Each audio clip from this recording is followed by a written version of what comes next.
Na sjevernoj strani otoka nalazi se jedina plantaža i tvornica čaja na prostoru Europe i to još od davne 1883. godine.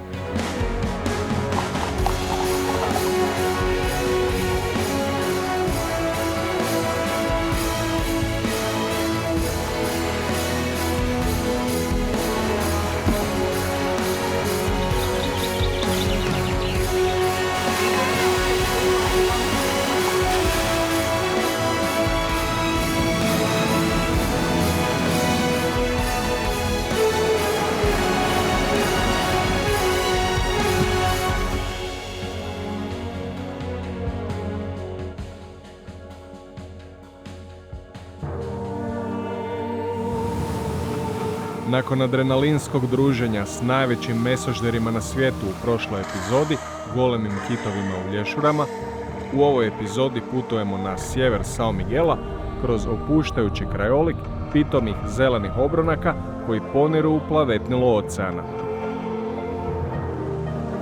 Ista topla golfska struja, zaslužna za mnoštvo kitova uokolo otoka, na Sao Miguelu osigurava umjerenu oceansku klimu s malom amplitudom ugodnih godišnjih temperatura.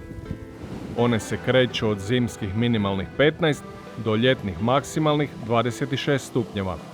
Od 15. stoljeća od kada su naseljeni, na Azorima nikada nije pao snijeg. Ovdje je najtoplija zima u Europi. Zbog povoljne klime nekada su na ovim poljima duže od stoljeća rasle naranče, no iznenada to se promijenilo. To se dogodilo mojoj prabaki, kada su ovdje bila stabla naranči čiji su se plodovi izvozili u Englesku. Odjednom se pojavila bolest koja je pokosila sve nasade naranči. Ljudi su krenuli u svijetu u potrazi za novim kulturama koje će zasaditi, poput ananasa i čaja.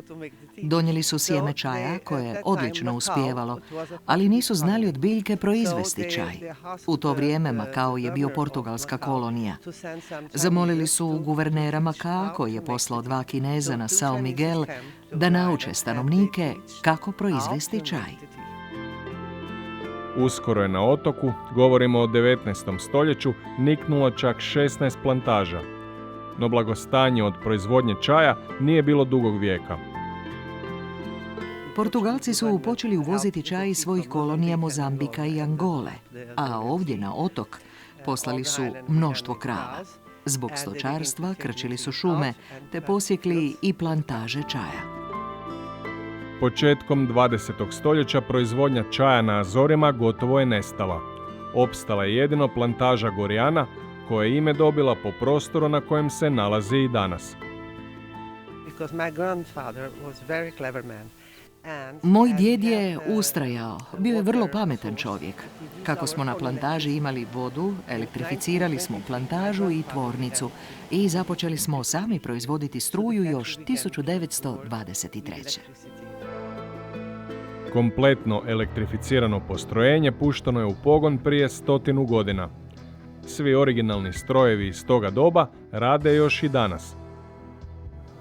Još uvijek koristimo iste mašine jer mi proizvodimo čaj ortodoksnom metodom. Listovi se beru i nakon toga moraju stajati 12 sati da omekšaju. Moraju se valjati kako bi lomljenjem pustili sokove. Jeste li znali da se i zeleni i crni čaj dobivaju različitim metodama iz iste biljke? Kako bi dobili crni čaj, u preradi listića moramo izložiti oksidaciji i fermentaciji kako bi listovi potamnili. Za zeleni čaj listiće samo steriliziramo na pari tako da čaj ostaje zelen. Zatim se obje vrste, i crni i zeleni čaj, suše u sušarama. Nakon sušenja čaj se selektira i pakira. Imamo puno posla ovdje u tvornici. Plantaža Goreana usred Atlantika 1000 je kilometara udaljena od najbližeg industrijskog zagađenja. Na blagim obroncima vulkana, iznimno bogatim mineralima, proizvodi jedinstven čaj u svijetu. Tlo je jako dobro. Imamo i dovoljno kiše i vlage koji su nužni za čaj. U takvim idealnim uvjetima nema ni bolesti. Na ovoj plantaži nije nikada zabilježena bolest biljke čajevca, tako da nemamo potrebu za korištenjem pesticida i kemikalija koje nisu dobre za zdravlje. Iako je priroda ovdje osigurala idealne uvjete za uzgoj, u nedavnoj prošlosti nad plantažu su se ponovno nadvili tamni oblaci. 10 years ago, we almost had to close the factory. Prije točno 10 godina zamalo smo zatvorili plantažu i tvornicu. U dućanima su se pojavila nova, uglavnom američka pića i nitko više nije pio čaj. Na sreću, znanstvenici su utvrdili da je naš čaj izuzetno zdrav i ljudi su to shvatili, pa je prodaja i u matičnom Portugalu, ali i ovdje na Azorima ponovno krenula. U posljednjih 5 godina intenzivniji razvoj turizma ovdje na otoku etablirao je Gorjanu i njihove čajeve na svjetskoj sceni. Planiramo obići plantažu čaja, čiji smo veliki fanovi. With the tourist came, they try our tea. Došli su turisti i kušali naš čaj. Svidio im se i od tada svakodnevno primamo narudžbe za čaj iz cijeloga svijeta. Najviše ga vole Njemci. Danas Gorjana na 32 hektara proizvodi 33 tone čaja godišnje. 130 godina stara tvornica vikendima i u vrijeme kada ne proizvodi čaj otvorena je posjetiteljima kao muzej. Muzej u kojemu osim uvida u način proizvodnje zelenog zlata, svi posjetitelji mogu potpuno besplatno i to u neograničenim količinama u autentičnom ambijentu kušati najstariji napitak na svijetu. Čaj je genijalan, blaži, ali je super. Uz čaj još je jedna biljka iz daleke Azije promijenila izgled otoka. Iako nije autoktona, postala je njihov prepoznatljiv simbol. Imamo konteiru.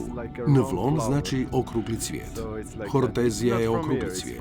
Ta biljka nije s ovih otoka. Iz Japana je.